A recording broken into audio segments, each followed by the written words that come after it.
Hello, and welcome back to this channel. Today's going to be a very fun video because lately, the past few weeks, we've had a lot of brand new things from the battery, from a lot of new plants, a lot of new strawberries, basil, a lot of strawberries, just a lot of strawberries. There's so many things I really want to talk about and dedicate for today's video. So before we do going to start, please subscribe and hit the notification on all so you not miss a video, and please like this video. Let's go and start today's video. All right, starting off the video on the topic of electricity. Now, if you guys have seen my most recent video, it actually did really well on the channel, the EcoFlow Delta Pro unboxing. Now, it is incredibly heavy. It's about 100 pounds, but this is so powerful. Everything you're looking at in the room besides the lights on the ceiling is powered by the battery, which is awesome.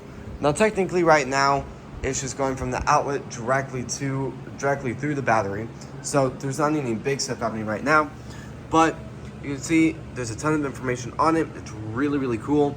It's really fascinating to really work with that. But kind of where I'm going with that is, you're probably wondering, Luke, why on earth do you need a battery when you're not really generating your own electricity? Now that is a great question. So the thing is, really, since I built 1.0, and this is 2.0 if you guys are new, so I've been working on growing plants indoors for over 3 years now, and something I've always been interested in is to work on making my own electricity and working with that. Now, obviously, it is not cheap to do a system like this, and that battery alone was very expensive. Actually, out of everything in the room, the battery was the most expensive. So that's the reason why I've really never done the system. And with the YouTube channel and with just Lego investing doing really well for me, I've been able to invest in a system like this, which is just absolutely incredibly awesome. And no, I'm really happy to be able to work with a system like this. I'm really thankful. But something that makes it a little bit complicated is I don't exactly know how to make my own electricity. Now, obviously, I'm still in school, and really, I'm not an electrician, so it gets a little bit complicated when you don't exactly know what you're doing, and especially the goal for a system like this is safety first. So that's what we're doing right now. Now, my goal is eventually work with solar panels, and we're working with some right now, and we'll just really have to see. Right now, basically everything we work with, the goal is to grow, learn, and produce. So with a lot of the plants in here, we're learning about constantly growing better. And with the past 3 years, we've been able to really efficiently grow stuff. Like, I mean, check this out. These strawberry plants are the best examples in the room. Before, by the time they hit this size, they were completely dead. So they've never done well. They just never have done well. And after immense changes, changing up the grow lights, changing up the plant soil, changing up the water consistency, changing up how often they do get watered, I've been able to just constantly change stuff, and they're just awesome now. So I'm just really incredibly thankful for that. I'm really satisfied with that. But I mean, for the most part, there's a lot of great stuff happening in the room. We're germinating aquaponic plants. I did all of that yesterday. I know I didn't do a video, but yesterday was pretty productive too on that area. I really do need to install the bricks and put them unders to level it up.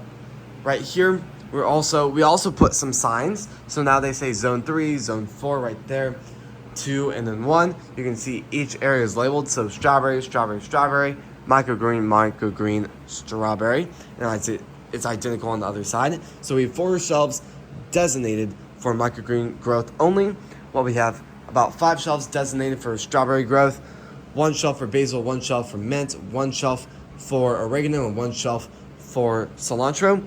Over here on the top row, I'm planning to just do basil on the top. You can see the signs, and then the bottom 2 rows are just going to be parsley. I know it's going to be a lot of parsley, but that's a plant that just does really well in the system. So right now I'm working with basil, or not basil, I've talked about basil too much today. Right now I'm working with microgreens. These I'm actually hoping to take pictures with.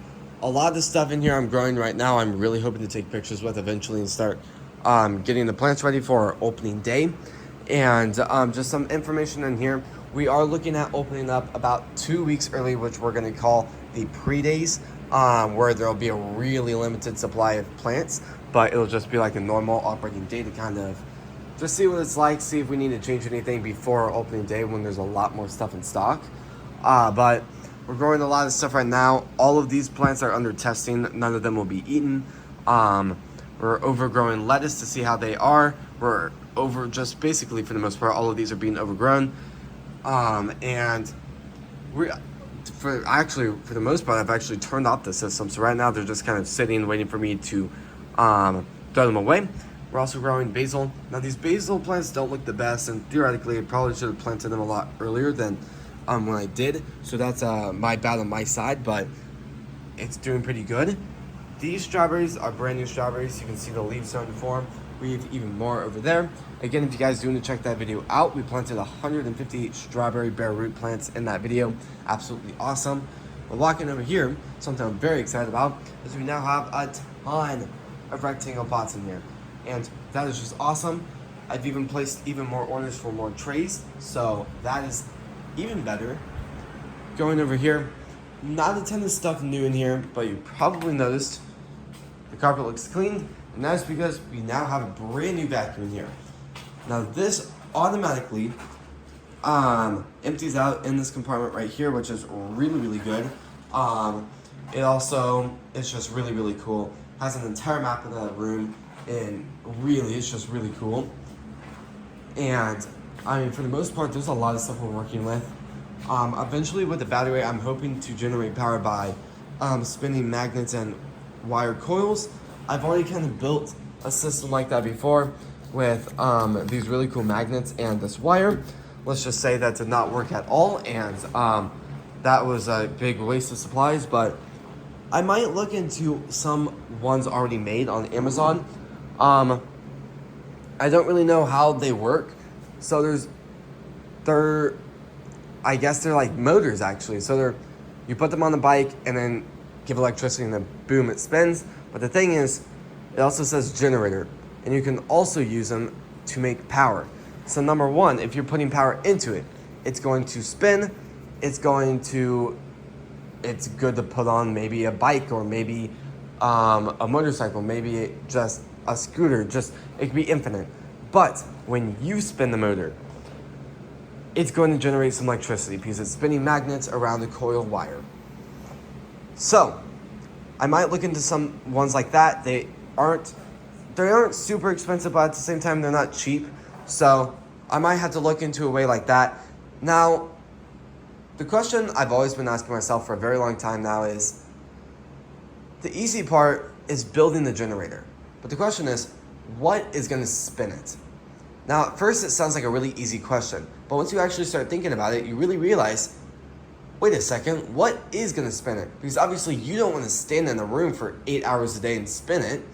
You don't want to come down and build a bike and I guess have like a 30-minute long bike workout down here. It gets very confusing. So then you can start creating some other ways, burning stuff, burning oil, burning coal, burning stuff.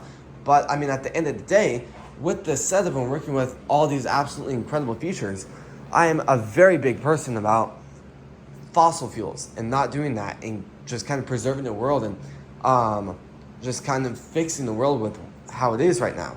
But the thing is, it is not cheap to run stuff like that, and I really do want to be able to put some money towards that, towards learning a lot more about making electricity a lot more efficiently, a lot more clean, and a lot better for nature, where we're not just destroying just nature all around it. So that's something I'm going to really be working on for the next 10 years. I'm going to be looking at solar, I'm going to be looking at generators, I'm going to be looking at just turbine generators, all sorts of stuff.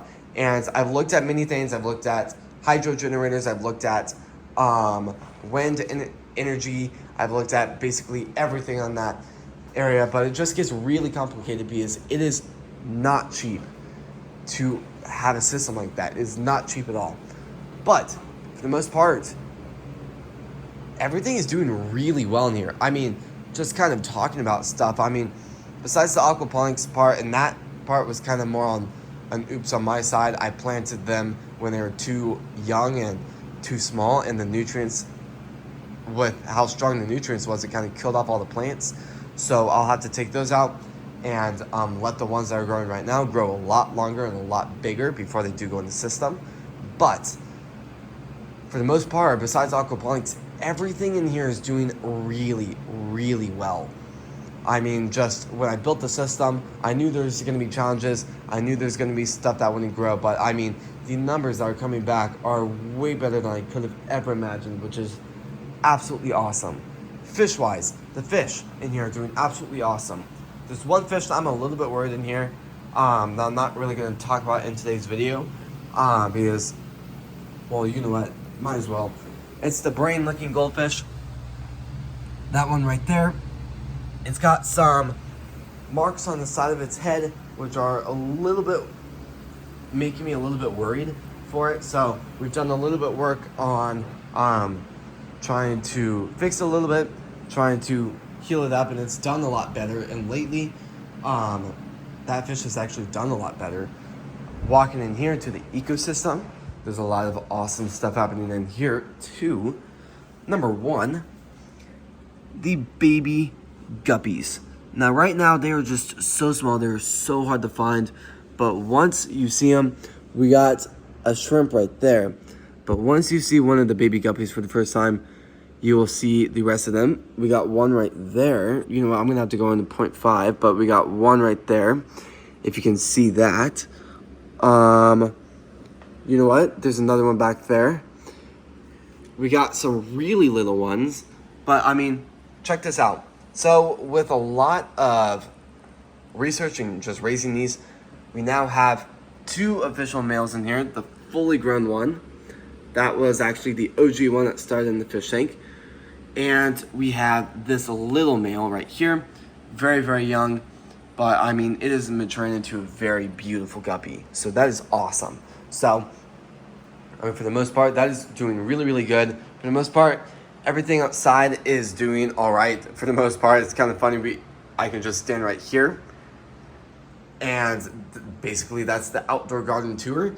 All of this needs to be cleaned up outside and fixed up. You can see, looks like there's a squirrel outside, so that's great. But, I mean, really, just a lot of this needs to be cleaned up. A lot of it just needs to be, I guess, cleaned up. It's really weird with how warm it is, because right now we are in October. Usually by October, we're all in pants, long sleeves, hoodies. Sometimes some years it even snows about this time.